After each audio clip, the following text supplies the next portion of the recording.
Multnomah, past and present. This 1925 Multnomah street scene was captured before the viaduct was built in 1927. It was taken at the corner of Capitol Highway and 35th and looking west. Here's a view of the same Multnomah location taken in the 1960s with the viaduct in place. This shot is also at the corner of Capitol Highway and 35th and looking west. These scenes of the Raz Brothers Dairy Farm are looking east and before the community of Hillsdale existed. This area is looking east at what is now Wilson High School, and Hoffman Road can be seen on the right. Looking west, we see the Multnomah Dairy on Hoffman Road, now named Vermont Street, which was the home of pioneer Henry Tandler. The Tandler home was located near the present-day Southwest Community Center at Southwest Vermont and 45th. Oregon Electric, the first railway, was built through part of what is now Southwest and West Portland. This is Multnomah's most familiar scene. The Oregon Electric built their line in 1907, with services beginning in 1908. The Multnomah station was a wooden depot, as seen on the left. This event marked the beginning of the town of Multnomah, a station name chosen by the railway. Just east of the railroad station was the Bungalow Grocery, owned by Nelson Thomas, which was housed in what many consider the first business building in Multnomah. The building became the first post office in 1912 with Thomas as postmaster.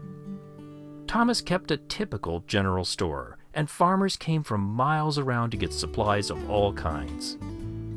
Above the store was a large hall, which was used for public entertainment and community dances. The building would shake when the train went by.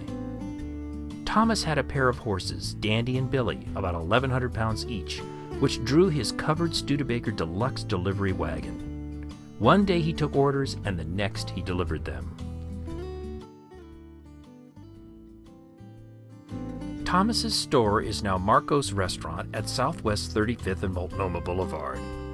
This street scene is looking south on Southwest 35th Avenue. Thomas's original building was first enlarged and faced with brick and eventually moved north in 1914. The present building was built by T.E. Peer.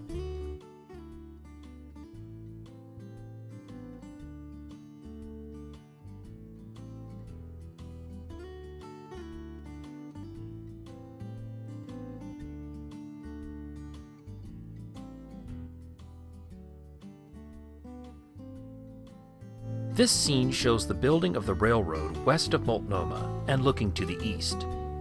Notice the fill that raised the railroad bed.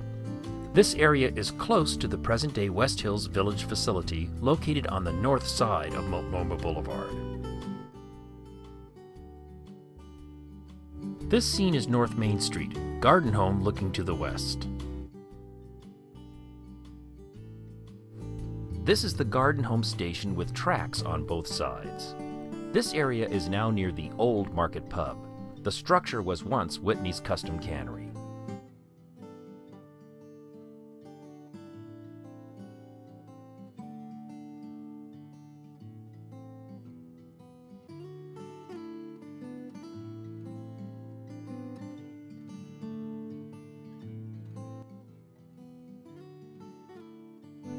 One of the earliest settlers of Multnomah was Matthew Barron, who had about 5 acres just north of Thomas Grocery on the other side of what is now Capitol Highway. This picture was taken about 1914 or 1915, looking south from his property. You can see the large building put up by the Pfeiffers with a dance hall on the second floor.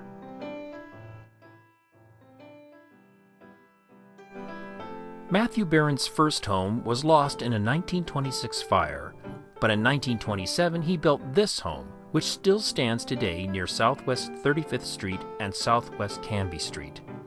The home featured imported tiles and stained glass features from Italy.